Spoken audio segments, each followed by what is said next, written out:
ఇప్పుడున్నటువంటి జీవన విధానంలో ఆరోగ్యమే మహాభాగ్యం. మన ఆరోగ్యాన్ని మనం సరిగ్గా చూసుకోవాలి.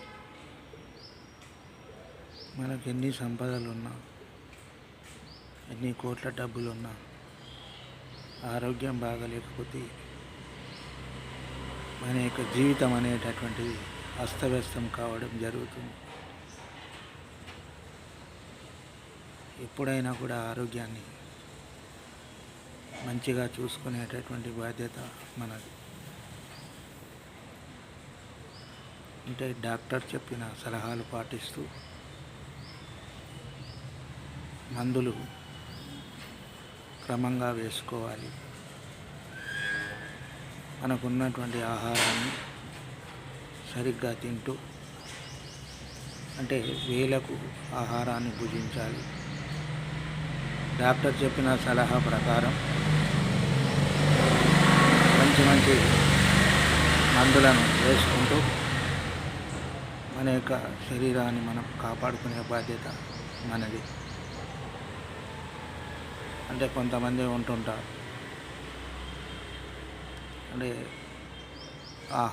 మంచి ఆహారాన్ని తీసుకోవాలి, ఉప్పు కారం తక్కువ చేయాలని డాక్టర్లు చెప్తుంటారు. అయినా కూడా వినకుండా ఉప్పుని ఎక్కువగా తింటూ, చక్కెరను ఎక్కువగా తింటూ మన యొక్క ఆరోగ్యాన్ని మనమే పాడు చేసుకుంటూ ఉంటాం. అంటే మనం మంచిగా ఉన్నప్పుడు మనకు ఏది కూడా తెలియదు.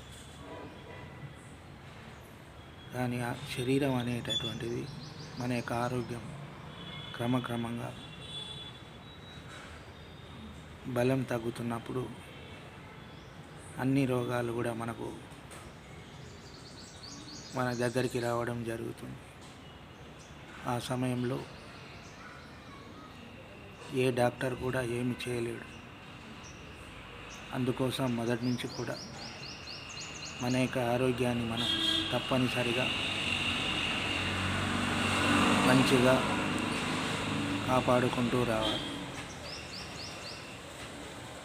అందుకోసం మనం ప్రతిరోజు కూడా నడక అనేటటువంటిది చాలా ముఖ్యం. ప్రతిరోజు 40 నిమిషాలు తప్పనిసరిగా నడవాలి. అదేవిధంగా ప్రతిరోజు ఉదయం కూడా మంచిగా వ్యాయామం చేయాలి. అంటే మనకు పెద్ద పెద్ద ఎక్సర్సైజులు చేయకుండా మన ఇంట్లో ఉంటూ మనకు వీలైనటువంటి వ్యాయామం చేస్తూ మన యొక్క ఆరోగ్యాన్ని మనం జాగ్రత్తగా కాపాడుకుంటూ ఉండాలి. ఈ లోకంలో ఆరోగ్యాన్ని మించినటువంటి సంపదలు ఏమీ లేవు. అంటే మనం మంచిగా ఉంటేనే, మనం ఆరోగ్యంగా ఉంటేనే మనం దేనైనా సంపాదిస్తాం. అదేవిధంగా మనం ఆరోగ్యంగా ఉన్నప్పుడు ప్రతి ఒక్కరు కూడా మన దగ్గరికి వస్తారు. కొంచెం ఆరోగ్యం బాగలేకపోతే ఎవరు కూడా మన దగ్గరికి రారు. అందుకోసం ఈ లోకంలో ధనాన్ని మించినటువంటిది, ఆస్తులను మించినటువంటిది ఆరోగ్యం అనే చెప్పవచ్చు. ఆరోగ్యంగా ఉన్నప్పుడే మనం దేనినైనా సాధిస్తాం. ముఖ్యంగా ఆరోగ్యం చెడిపోతే మన వాళ్ళు కూడా మనల్ని పట్టించుకోరు. మన దగ్గరికి రావడానికి కూడా ఇష్టపడరు. అందుకోసం మనం మంచిగా ఉన్నప్పుడే మంచి అలవాట్లతో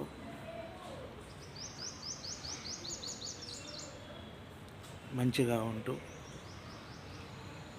మంచి తిండిని తింటూ, మంచి పోషకాలు ఇచ్చే ఆహారాన్ని తింటూ మన యొక్క ఆరోగ్యాన్ని మనం తప్పనిసరిగా కాపాడుకోవాలి.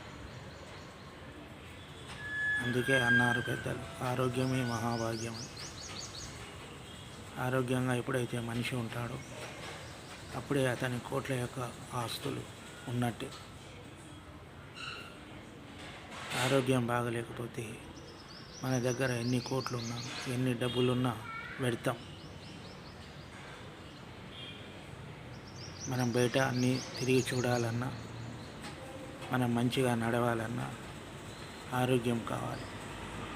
అందుకోసం మొదటి నుంచి కూడా ఆరోగ్యాన్ని ఎప్పుడు కూడా నిర్లక్ష్యం చేయవద్దు. మనం ఈరోజు మంచిగా ఉన్నాం కదా అని చెప్పి కొంతమంది తాగుడుకు బానిస అవుతారు. తాగుడు అనేటటువంటిది మనిషిని అనారోగ్యం వచ్చేటట్లుగా చేస్తుంది. అంటే చిన్నగా మనం ఒకసారి తాగినట్లయితే అదే వ్యసనంగా మారుతుంది. ఆ వ్యసనంగా మారడం వల్ల ఆరోగ్యం అనేటటువంటిది క్షీణించిపోతుంది.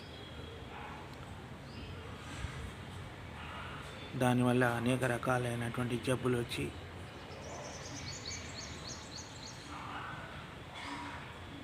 క్యాన్సర్ కానివ్వండి, అదేవిధంగా మన యొక్క కిడ్నీలు కానివ్వండి, మన యొక్క కాలేయం కానివ్వండి, అన్నీ దెబ్బతిని చనిపోవడం జరుగుతుంది. అందుకొరకే ఎప్పుడు కూడా తాగుడుకు బానిస కావద్దు. అదేవిధంగా తాగుడు వల్ల అనర్థాలు చాలా ఉంటాయి. దానివల్ల మన కుటుంబంలో ఉండేటటువంటి వాళ్ళు మనల్ని ఎవరు కూడా లెక్క చేయరు. అంటే వీడు పచ్చి తాగుబోతు అనేటటువంటి ముద్ర పడడం జరుగుతుంది. అదేవిధంగా మన కుటుంబంలో ఉండేటటువంటి మన తల్లిదండ్రులు కానీ, అన్నదమ్ములు కానీ, భార్య పిల్లలు కానీ ఎవరు కూడా లెక్క చేయకుండా మనల్ని దూరం పెడతారు. అంటే తాగుడు వల్ల చాలా అనర్థాలే ఉంటాయి కానీ లాభాలు ఉండవు. అంటే మనం ఏదో ఒక రోజు చిన్న అలవాటు చేసుకుంటే, ఎవరో ఫ్రెండ్స్ అలవాటు చేశారనో, ఓ చిన్న ఫంక్షన్లకు వెళ్ళి తాగాలనో కొంచెం తాగితే అదే వ్యసనంగా మారడం జరుగుతుంది. దానివల్ల ఆరోగ్యం దెబ్బతినడమే కానీ దానివల్ల వచ్చేటటువంటి లాభాలు ఏమీ ఉండవు. వయసులో ఉన్నప్పుడు ఏది కనిపించదు. వయసు మీద పడే కొద్దీ మన యొక్క శరీరం అనేటటువంటిది రాను రాను దెబ్బతింటూ వస్తుంది. దానివల్ల అనేక రకాలైనటువంటి జబ్బులు చేరి మన యొక్క శరీరాన్ని దెబ్బతీస్తాయి. అయితే మనకు ఎవరైతే మంచి చెప్తారో వాళ్ళ యొక్క మాటలను మనం శ్రద్ధగా వినాలి. మన వాళ్ళు చెప్తుంటారు, అరే డాక్టర్ చెప్పారు ఉప్పు తక్కువ చేయి, కారం తక్కువ చేయి, చక్కెర తినొద్దని మన వాళ్ళు మన మేలు కోరే చెప్తారు. కానీ దాన్ని మాత్రం మనం లెక్క చేయం. లెక్క చేయకుండా మీరైతే తింటారు కానీ నేను తినొద్దా అని పట్టుకొని కూర్చుంటారు. అంటే దానివల్ల వచ్చేటటువంటి నష్టాలు మనకి. మన వాళ్ళు మన మంచి కొరకే చెప్తారు. మన వాళ్ళు మన శ్రేయస్సు కోరి చెప్తారు. ఆ యొక్క మాటలను మనం శ్రద్ధగా వినాలి. విన్నట్లయితే మన యొక్క ఆరోగ్యం అనేటటువంటిది మంచిగా ఉంటుంది. అప్పుడు మన వాళ్ళను బాధించకుండా, మనం బాధపడకుండా ఎంతో శ్రద్ధతో మన యొక్క ఆరోగ్యాన్ని మనం కాపాడుకున్నట్లు అవుతుంది. ఇప్పుడు ఎంతోమందిని చూస్తుంటాం, ఆరోగ్యాలు బాగలేక ఎంతోమంది చనిపోతూ ఉంటారు. మరి అలాంటివి చూసుకుంటా కూడా మనం ఇలాంటి తప్పులు ఎప్పుడూ చేయదు. మన వాళ్ళను ఎప్పుడు కూడా బాధ పెట్టవద్దు, మనం బాధపడవద్దు. అంటే మనం అనుకుంటాం, అంటే చనిపోయేటోళ్ళు ఎప్పుడైనా చనిపోతారు, కానీ మనం చేతులారా మనం చేసుకున్నట్లే అవుతుంది. అందుకోసం మనం ఆరోగ్యంగా ఉండాలంటే డాక్టర్ చెప్పిన సలహాలు పాటిస్తూ సమయానికి తగ్గట్లుగా వ్యాయామం చేస్తూ మందులు వేసుకుంటూ మంచి ఆహారాన్ని భుజించి మన ఆరోగ్యాన్ని మనమే కాపాడుకోవాలి.